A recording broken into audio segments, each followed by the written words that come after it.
पतितानां पावनेभ्यो वैष्णवेभ्यो नमो नमः। नमो महावरन्याय कृष्णा प्रेम प्रदायिते कृष्णाय कृष्ण चैतन्याय नामने गौरी तुलसी नमः।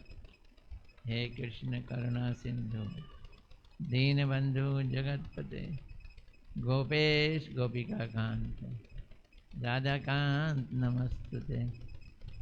तप्त कांचन गौरांगी राधे वृंदावनेश्वरी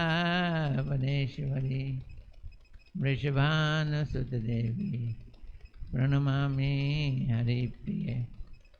वृंदाय तुलसी देवाय प्रियाय केशवस्य च कृष्ण भक्ति प्रतिदेवी सत्यवते नमो नमः। श्री कृष्ण चैतन्य प्रभो नित्यानंदा श्री अद्वैत गदाधर शिवसति गौर भक्त वृंदा। सब बोलो मेरे साथ, हरे कृष्णा कृष्णा कृष्णा हरे हरे, हरे राम राम राम हरे हरे, हरे कृष्णा कृष्णा कृष्णा हरे हरे, हरे राम राम राम हरे हरे। फिर बोलो, हरे कृष्णा कृष्णा कृष्णा हरे हरे, हरे राम राम राम हरे हरे। एकादशी के दिन एक महामंत्र लाखों करोड़ों के बराबर होता है। चलो लाख करोड़ महामंत्र फिर करते हैं। हरे कृष्णा कृष्णा कृष्णा हरे हरे, हरे राम राम राम हरे हरे। हाँ शाबाश।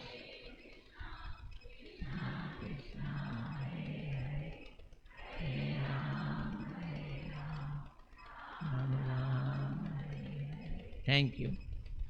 मैं सबसे पहले अपने परम आराध्यतम गुरुदेव नित्य लीला पर विष्णुपाद अष्टोत्तर श्रीमद् भक्ति वेदांत नारायण गोस्वामी महाराज जी के चरणों में अनंत कोटि दंडवत अर्पित करता हूँ।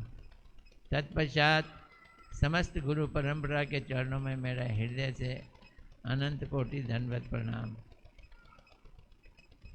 उपस्थित आप सब लोग वैष्णवियों के चरणों में मेरा हृदय से यथायथ दंडवत प्रणाम।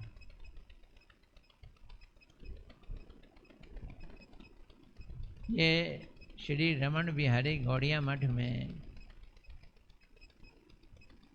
जो हमारे श्री गुरुदेव के द्वारा स्थापित किया गया है, पीछे फोटो देख लो, नित्य लीला प्रविष्टम विष्णुपाद अष्टोत्तर श्रीमद् भक्ति वेदांत नारायण गोस्वामी महाराज। ये उनकी अनुपम अनूठी अद्वितीय देन है दिल्ली वालों के लिए कि उन्होंने दिल्ली इंद्रप्रस्थ में वृंदावन बसा दिया। ये गौड़िया मठ क्या हो गया? वृंदावन हो गया। जब मठ शुरू हुआ था तो हम लोग संडे के संडे कार्यक्रम करते थे, रविवार साप्ताहिक कार्यक्रम।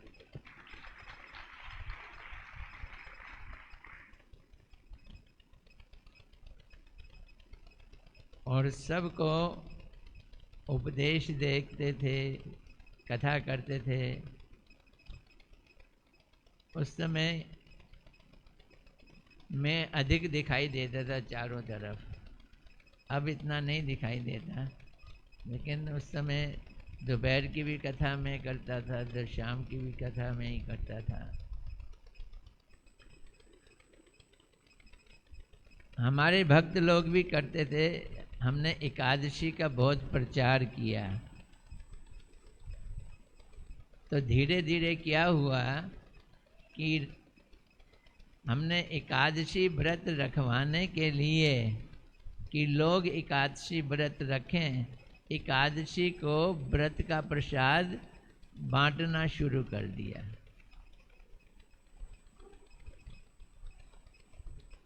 उसके कारण एकादशी के दिन लोग बाग अधिक कथा सुनने आते थे बनस्पत संडे वाले दिन। गौर हरि श्री श्री राधा रमन बिहारी जो की है। हमने एकादशी के दिन, अभी मैं बनारस गया था तो लोग कहते हैं बनारस के ठग बड़े मशहूर होते हैं, लेकिन मुझे तो किसी ने ठगा नहीं। एक स्त्री का आदमी पति बनारस जा रहा था तो पत्नी ने कहा मेरे लिए बनारसी साड़ी ले आना, लेकिन भाव डबल करना।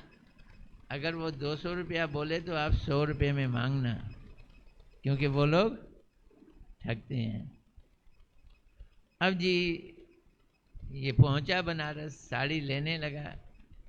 उसने 400 बताए, इसने 200 बताए। जब वो 200 पे माना तो फिर इसने कहा नहीं 100 दूंगा। जब वो 100 पे माना तो बोलते हैं नहीं 50 दूंगा, क्योंकि बीवी का कहना मानना है, जितना कहा जाए उसका आधा करना है। तो उसने गुस्से में कह दिया बाबू ऐसे ही ले जाओ। बोलते हैं फिर तो 2 लूँगा, फिर तो 2 लूँगा। ऐसे ही हमारे यहाँ हुआ कि एकादशी वाले दिन व्रत रखना है, सब लोग आ जाओ, ऐसे ही खा जाओ। बोलते हैं फिर तो 2 टाइम खाएंगे। तो हमने दोपहर को भी रखा और शाम को भी रखा। आज तक की तारीख में एकादशी के 2 प्रोग्राम होते हैं। एक दोपहर को होता है, दोपहर का लोग अलग होते हैं और इतना नहीं होती है, भीड़ कम नहीं होती है। और एक शाम को होता है, दोपहर को भी एकादशी प्रसाद और शाम को भी एकादशी प्रसाद। देखो कभी कभी खुशी मिलती है और कभी कभी अच्छा नहीं लगता जो लोग एकादशी नहीं रखते हैं। आप सब में से बताओ कितने लोगों ने एकादशी नहीं रखी?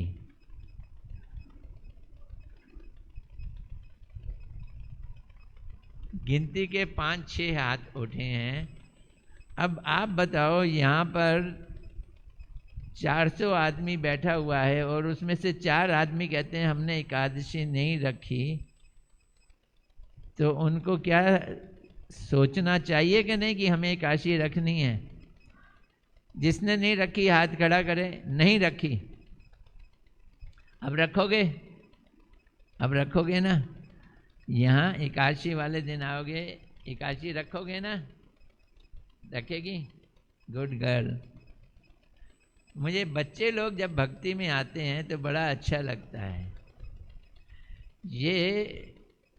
ये हमारे हिंदू सनातन धर्म को आगे ले जाने वाले हैं लोग हैं। सब लोग एकादशी रखना। देखो मैं शाम की कथा में जैव धर्म की कथा कर रहा हूँ, लेकिन थोड़ा सा एकादशी के बारे में बताता हूँ, सुनना जरा ध्यान से। भगवान ने ये दुनिया बनाई, हम लोगों के लिए बनाई। हम लोग कौन है? हम लोग उपद्रवी लोग हैं, मिस्टर उपद्रवी। उपद्रवी समझते हो? हैं? हम लोग गड़बड़ लोग हैं, कहना ना मानने वाले लोग हैं। भगवान ने कहना ना मानने वालों के लिए भी एक जगह बना दी, और वो ये भौतिक संसार। रिबेलियन। हम लोग कौन है? रिबेलियन। रिबेल करते हैं, कहने के अनुसार नहीं चलते। इस दुनिया को भगवान ने बनाया। ए दुनिया वालों, रिबेलियन मनुष्य लोग, तुमको इस संसार में भोग भोगना है, इसलिए आना पड़ा। तुम मेरे साथ नहीं रहना चाहते हो, इसलिए यहाँ आना पड़ा। तुम लोग मेरे विरुद्ध रहना चाहते हो, इसलिए यहाँ आना पड़ा। तुम लोग मेरी सत्ता को स्वीकार नहीं करके अपने को भगवान मानते हो, इसलिए यहाँ आना पड़ा। अब एक सिद्धांत समझ लो, जैसा करोगे वैसा भरोगे। ये सिद्धांत है कर्म थ्योरी। जैसा कर्म करोगे वैसा फल भुगतोगे। तो भगवान ने ये संसार बनाया, बनाने के साथ एक व्यक्ति बनाया, उसका नाम रखा पाप पुरुष। वो पाप का पुरुष था, ऊपर से लेके नीचे तक पाप से बना था वो। सिर उसका ब्रह्म हत्या से अलग अलग सारे पाप उसके अंदर ठूस ठूस के घुसे पड़े थे। तो जो लोग पापी होते थे वो उन पापियों से अपना गुजारा चलाता था। कौन? पाप पुरुष। अब भगवान ने ये दुनिया हम लोगों को दुखी करने के लिए नहीं बनाई। भगवान ये चाहते थे कि हम किसी तरह से यहाँ अपने कर्मों के कारण दुखी होएं और फिर भगवान से प्रार्थना करें हमको आप अपने पास वापस बुला लो। दुख क्यों दिया जाता है?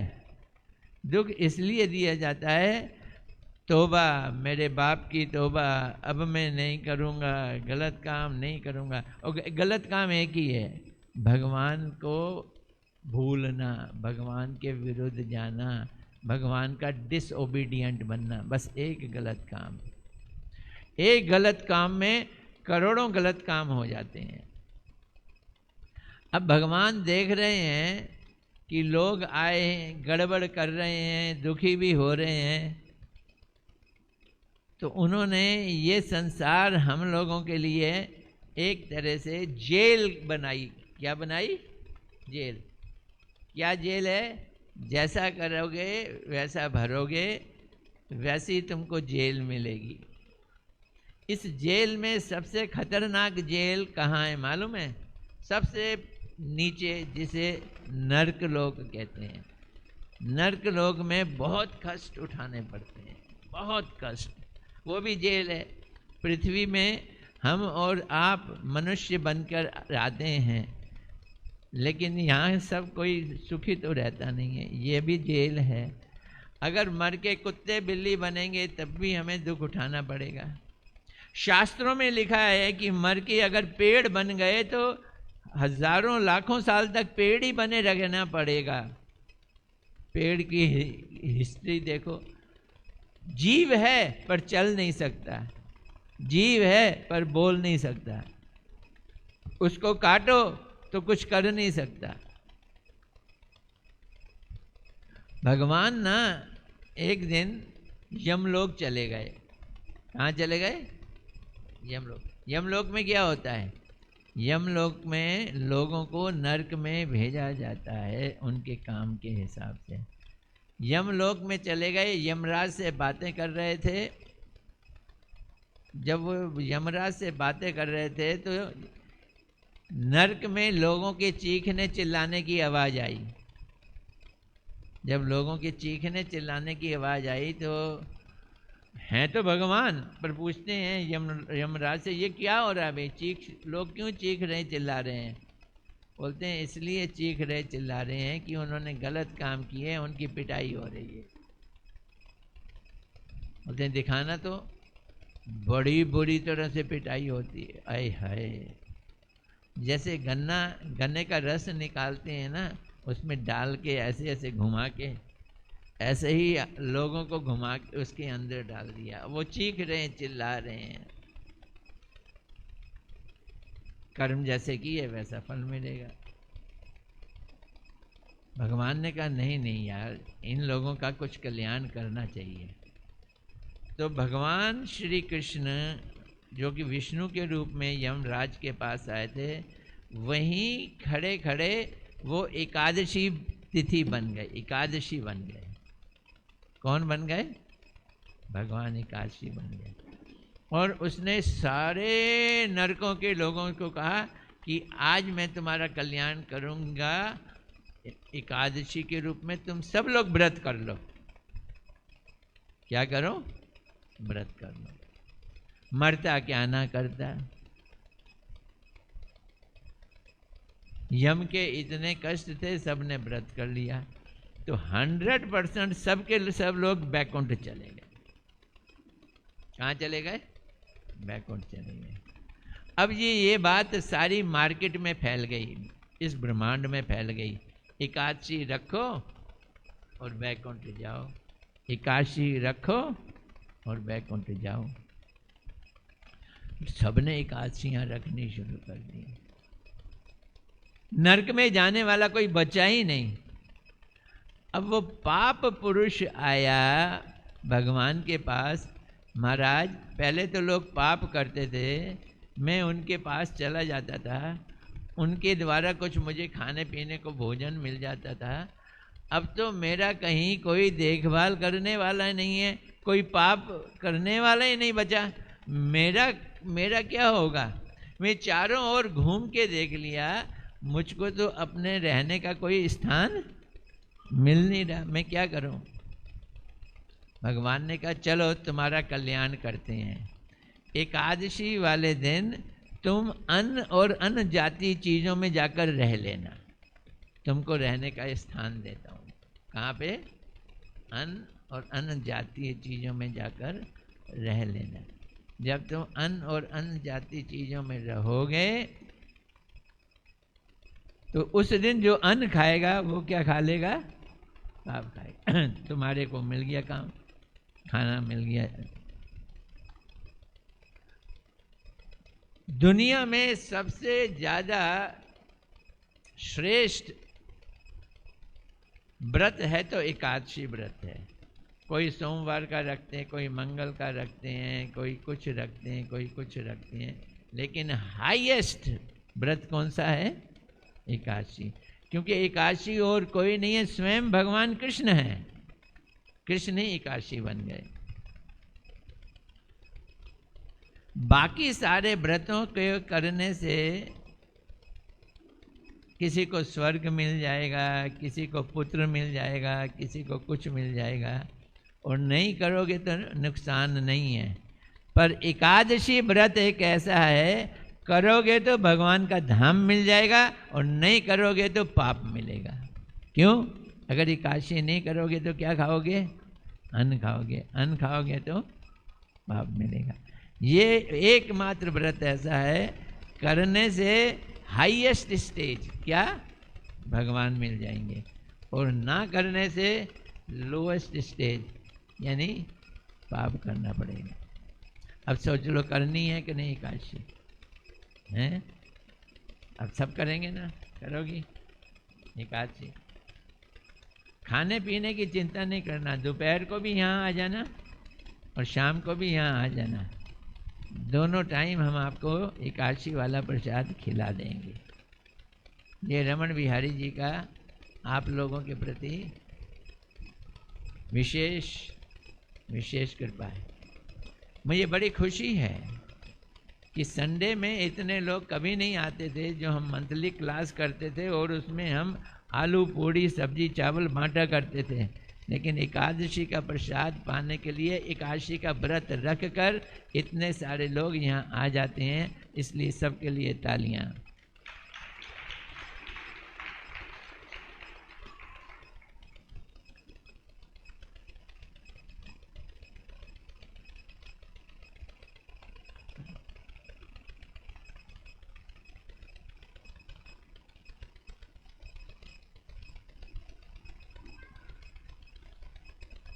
महीने में 2 बार आती है, क्या दिक्कत है? है दिक्कत? कोई दिक्कत नहीं।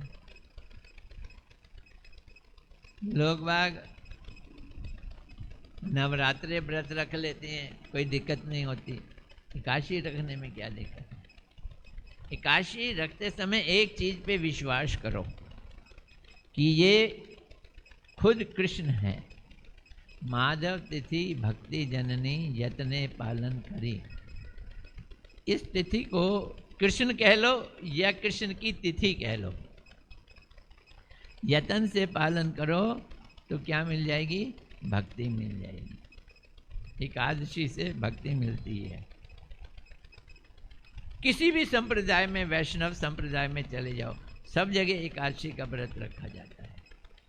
कहीं ऐसा नहीं जहाँ एकादशी का व्रत ना रखा जाए। खैर अच्छी बात है। थोड़ा जैव धर्म सुनोगे।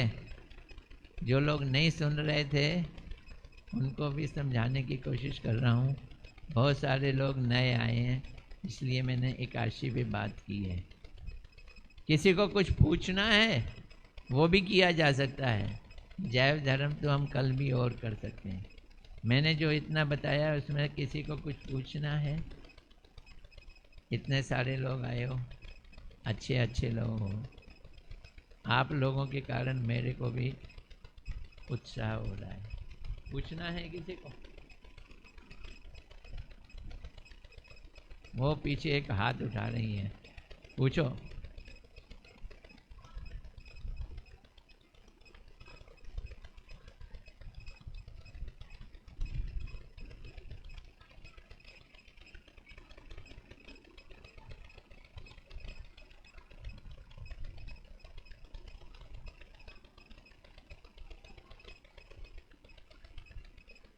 भाई इनकी आवाज़ बड़ी अच्छी है लेकिन मेरे को समझ नहीं आई है।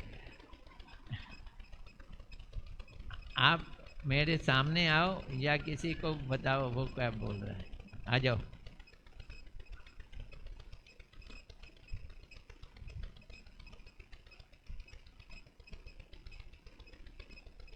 इनका प्रश्न बड़ा भयानक है, मुझे समझाना।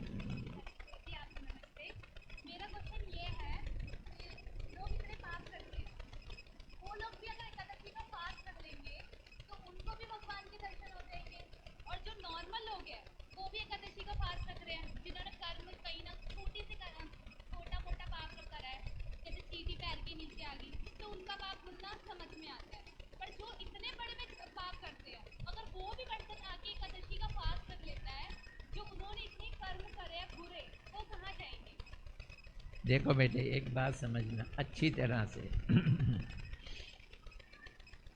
अगर तुमने लालटेन जलाई, दिया जलाया, ठीक है, दिए में कुछ डालोगे तो वो बुझ जाएगा, जलेगा नहीं, नहीं जलेगा ना। लेकिन अगर जंगल की आग है, कौन सी आग? जंगल की आग, उसमें अगर तुमने मुट्ठी भर लकड़ी डाल दी वो भी जल जाएगी। अगर उसमें तुमने बड़े बड़े लट्ठे डाल दिए वो भी जल जाएंगे, और तो और पानी डाल दिया वो भी जल जाएगा। भगवान की भक्ति एकादशी इतनी महान है कि उसके आगे छोटे बड़े मोटे छोटे सब पापों की कोई वैल्यू नहीं है, वो उसके आगे नगण्य है, जीरो।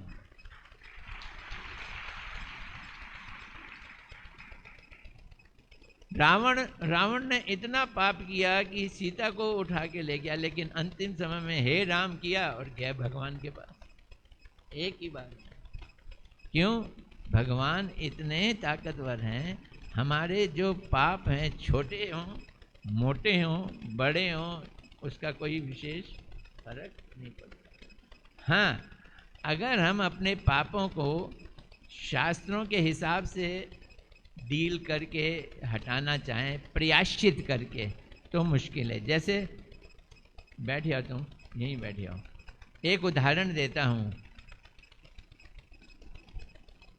एक बार सुबुद्धि राय नाम का राजा, जिसने अपना राजपाट एक मुसलमान आदमी को दे दिया, वो चुपचाप अपने घर में रहा करता था। क्या नाम? सुबुद्धि राय। और उसने राजपाट दे दिया अपने एक नौकर को, हुसैन शाह उसका नाम था। ये हुसैन शाह ने एक बार गड़बड़ी की थी, जब राजा सुबुद्धि राय राजा था। क्या गड़बड़ी की थी? सुबुद्धि राय को मारकर खुद राजा बनना चाहता था। कौन? हुसैन शाह। तब कोड़े लेकर सुबुद्धि राय ने हुसैन शाह की पीठ पे पिटाई की, लेकिन बाद में हुसैन शाह फिर से शरणागत हो गया सुबुद्धि राय के। सुबुद्धि राय हिंदू राजा था, उसने वापस ले लिया और वो अंत में उसको क्या बना दिया? राजा ही बना दिया। सुनना, बड़ी प्यारी कहानी है। एक दिन सर्दियों की धूप में राजा अपनी छत पे बैठा था और उनकी पत्नी राजा को तेल मल रही थी शरीर पे। जब तेल मल रही थी और पीठ पे आई तेल मलते मलते, तो पीठ पे उसको निशान दिखाई दिए। किसके निशान थे वो उन कोड़ों के निशान थे। अब वो हट कर बैठी, बताओ ये किसने मारा है तुमको? वो बोलता है मैं बता नहीं सकता, मैं उसके एहसान के तले दबा हुआ हूँ, वो मेरे लिए बहुत ऊंची चीज़ है, तुम उसको मार दोगी, मैं उसका नाम नहीं बता सकता। अब ये तो हट करने लगी। कहते हैं ना, बाल हट, राज हट, और तीसरा क्या है, त्रिया हट। ये पीछे पड़ गई। तो उन्होंने कहा, पीछे यूं पड़ी, मैं मारूंगी नहीं लेकिन कुछ करूंगी जरूर। तो बोलते हैं वो सुबुद्धि राय है जिसने ये काम किया।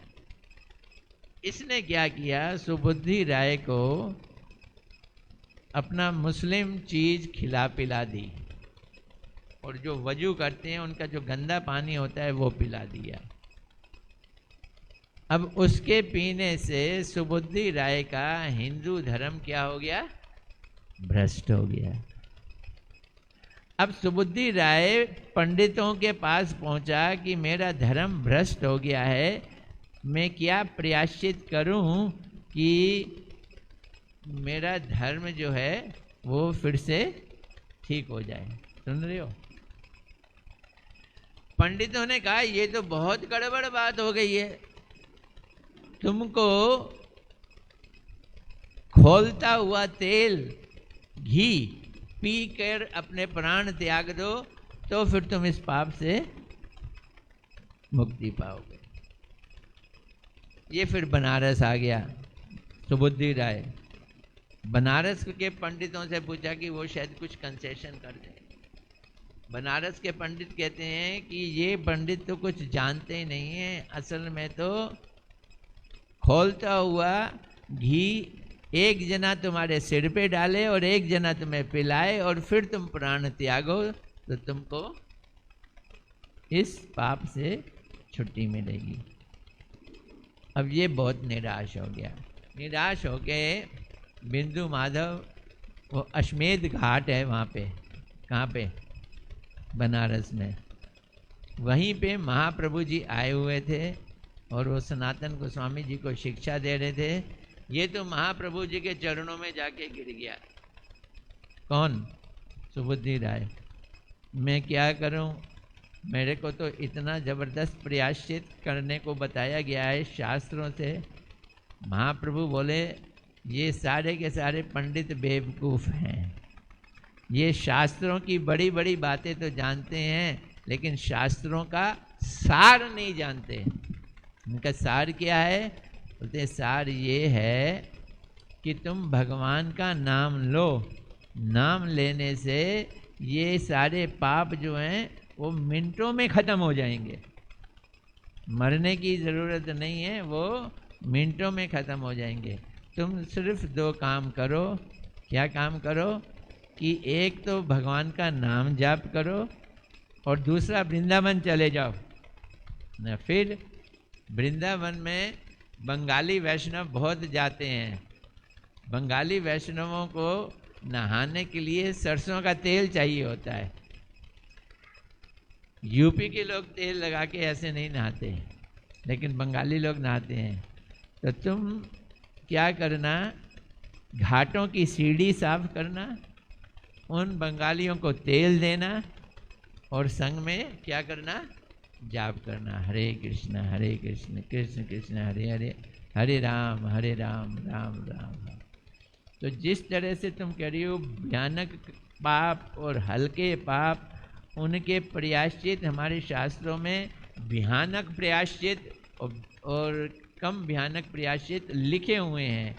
लेकिन ये सारे के सारे प्रायश्चित अपने में कोई मायने नहीं रखते हैं जब हम भगवान का नाम लेते हैं।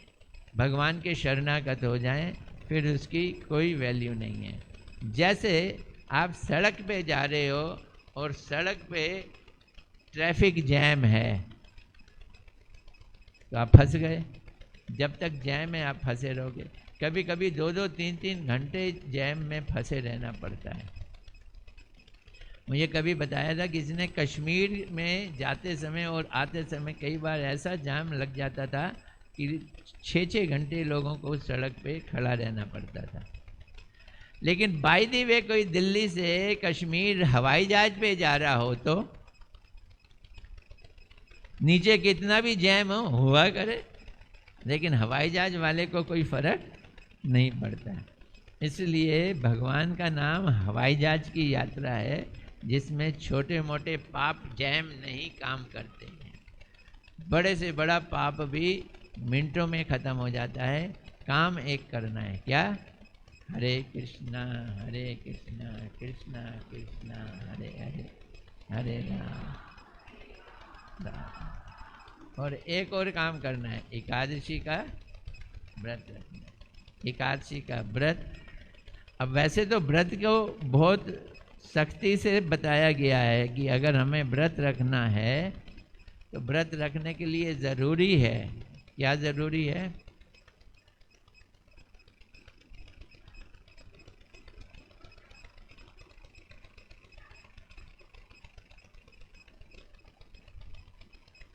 क्या कह रही हैं? तुमने क्या रिसर्च की है मार्केट में जाकर घर घर पहुंच के कि तुम कितनी भक्ति करते हो और कितने दुखी हो, या ये तुम अपना ही नतीजा निकाल रही हो?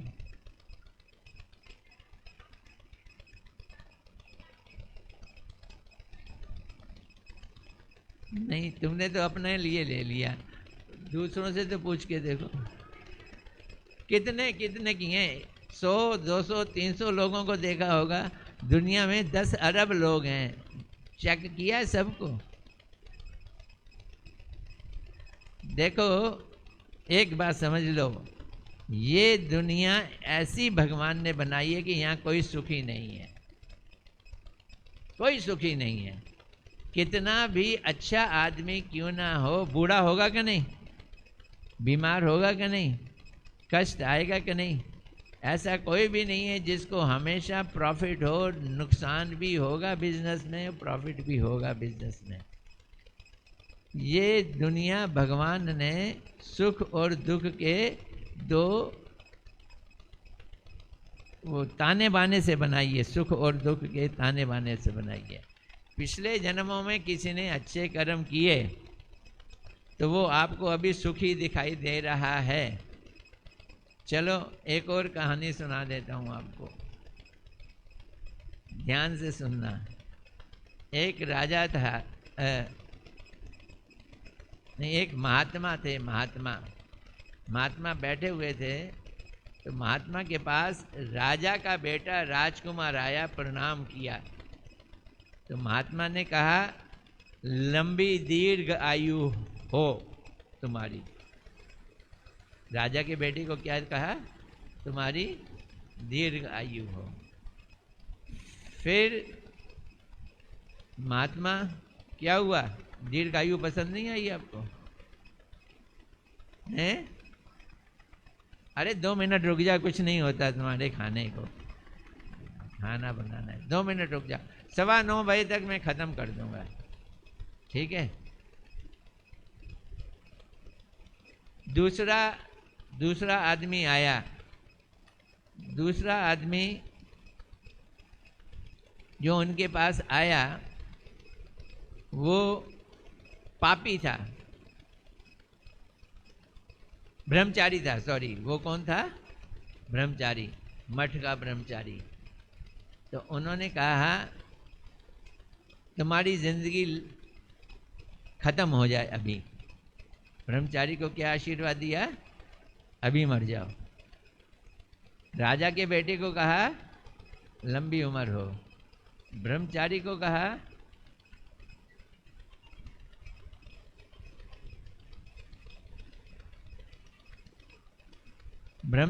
कहा, कि अभी मर जाओ। उसके बाद एक कसाई आया राजा के पास। तो राजा ने कसाई को कहा, भले तू मर भले तू जी।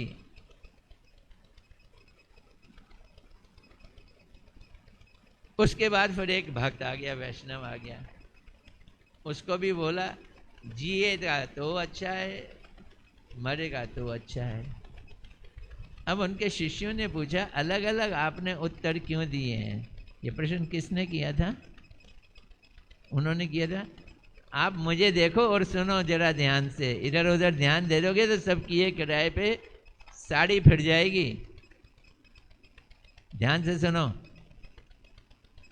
उन्होंने कहा, महात्मा ने कहा, ये राजा का लड़का पिछले जन्म में अच्छे कर्म कर रहा था, इसको राजे का बेटे की स्थिति मिल गई। खूब कमाता है, खूब खाता है और खूब पाप भी करता है, लेकिन इसको कोई कष्ट ही नहीं होता है। क्यों? क्योंकि पिछले जन्म में अच्छे कर्म किए थे। लेकिन जब ये मर जाएगा और फिर पैदा होगा, फिर इसकी ऐसी तैसी हो जाएगी। इसलिए आशीर्वाद दिया, लंबी उम्र हो, क्योंकि इस उम्र तक ही तू सुख भोग सकता है, उसके बाद तेरे जीवन में सुख नहीं है। तो इसलिए जो आपको सुखी दिखते हैं और भक्ति नहीं करते हैं, वो हैं जो पिछले जन्म में अच्छे कर्म करके आए हैं।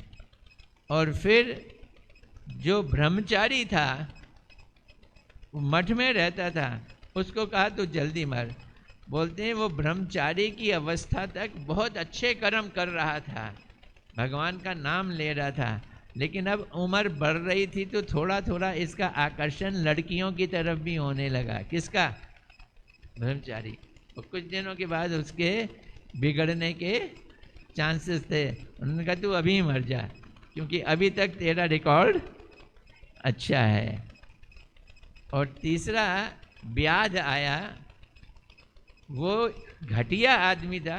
बोलते हैं तू जी तो भी दुखी और तू मर तो भी दुखी, तो ना तू जी ना तू मर। और फिर एक वैष्णव आया कीर्तन करता हुआ, उनका इसका तो क्या कहना, ये जिएगा तो भी सबका कल्याण करेगा, मरेगा तो भगवान के धाम जाएगा, तो भले तू जी भले तू मर। तो इस तरह से हम लोगों को आज जो कुछ भी मिलता है वो, या ऐसा लगता है कि हम पूजा पाठ कर रहे हैं, हमें कष्ट दिखता है, समझना अच्छी तरह से, जो पूजा पाठ करता है उसको कभी नहीं लगता कि मैं पूजा पाठ कर रहा हूँ, कभी नहीं लगता। और जो नहीं करता वो कहता है कि मैं तो बहुत पूजा पाठ करता हूँ, मुझे इतने दुख क्यों हो रहे हैं। भगवान की पूजा, भगवान का नाम सबसे ज़्यादा राधा रानी लेती हैं। राधा रानी रोती रोती कहती हैं, हाय मेरी ज़िंदगी बेकार हो गई, मैं मर जाऊं तो अच्छा है, मेरे अंदर कृष्ण के लिए तो प्रेम है ही नहीं। ये कौन कह रही हैं? राधा रानी। मेरे अंदर कृष्ण के लिए तो प्रेम है ही नहीं, मैं तो एकदम बेकार हूँ, इससे अच्छा, जीने से तो अच्छा है मैं मर जाऊं। जब राधा रानी जैसी कहती हैं मेरे में प्रेम नहीं है, और जो कोई दूसरा आदमी कहे मैं इतना भगवान की पूजा पाठ करता हूँ, मैं दुखी हूँ, इसका मतलब अभी पूजा पाठ नहीं है। पूजा पाठ की डेफिनेशन, पूजा पाठ की परिभाषा है कि भगवान का एक निष्ठ होकर भक्ति करना, शिव गणेश आदि बाकियों की भक्ति छोड़ना, सिर्फ राधा कृष्ण की भक्ति करना, मीट अंडा प्याज लहसुन छोड़ना, भगवान को भोग लगाना, गुरु करना, कंठी लेना, हाथ में माला जाप करना, सत्संग सुनना, इतना सब कुछ करोगे तो अभी एक तिनके के बराबर भक्ति शुरुआत तुम्हारी हुई है। तब समझना, जिसकी भक्ति शुरू हो जाती है भगवान उसकी देख रेख करते हैं, उसको कष्ट भी आता है तो बड़े हिसाब से कष्ट भगवा देते हैं भगवान। तो इसलिए एकादशी एक छोटी सी घटना और बतला देता हूँ मैं, ये 9:15 बजे तक ख़त्म हो जाएगा। एक बार एक महात्मा, उसका ये नियम था कि वो एकादशी वाले दिन एक पेड़ के नीचे जंगल में कीर्तन कराते थे जोर जोर से अपने शिष्यों के साथ, और सबको फल बांटा करते थे। वैसे तो ये कहते हैं एकादशी निर्जला रखो, अब निर्जला तो हम लोग रख नहीं सकते हैं, तो सबको क्या बांटते थे? फल बांटते थे। तो 2 मुसलमान आदमी दूर, ये सच्ची कथा है, लंबी कई पुरानी कथा नहीं है, वो पेड़ के नीचे बैठे हुए थे 2 मुसलमान आदमी। उनके पास इस महात्मा के शिष्य गए कि तुम भी ले लो, ये एक एक सेब ले लो। बोलते हैं हम तो नहीं लेंगे।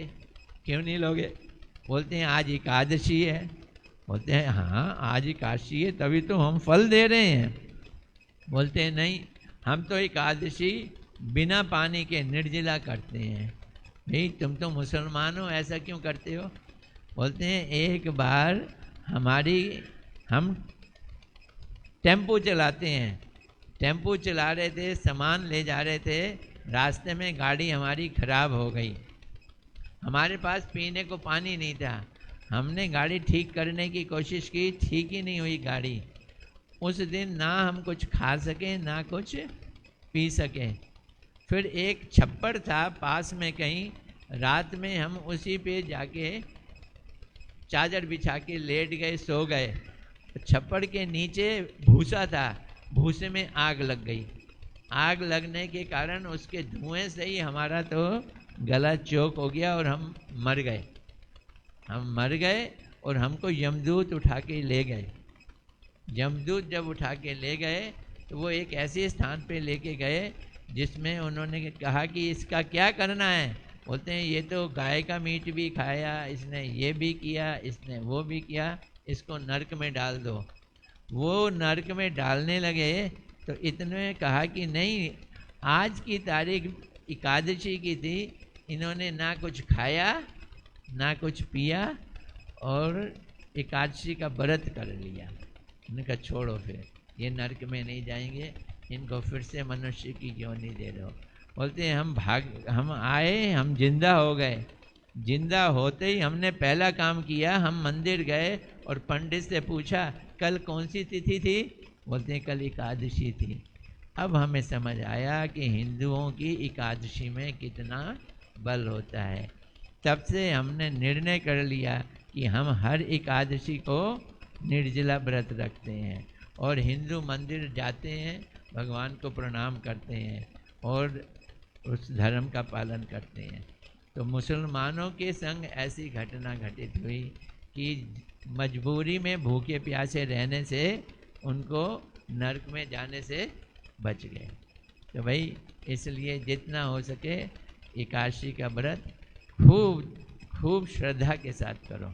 गौर प्रेमानंदे हरि हरि।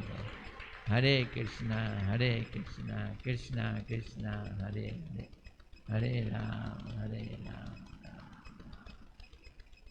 चलो, मुझे उम्मीद है आपके प्रसाद का बंदोबस्त होगा। एकादशी वाला प्रसाद अनुकल्प कहलाता है। अब आप लोग अनुकल्प लीजिए। हरे कृष्ण।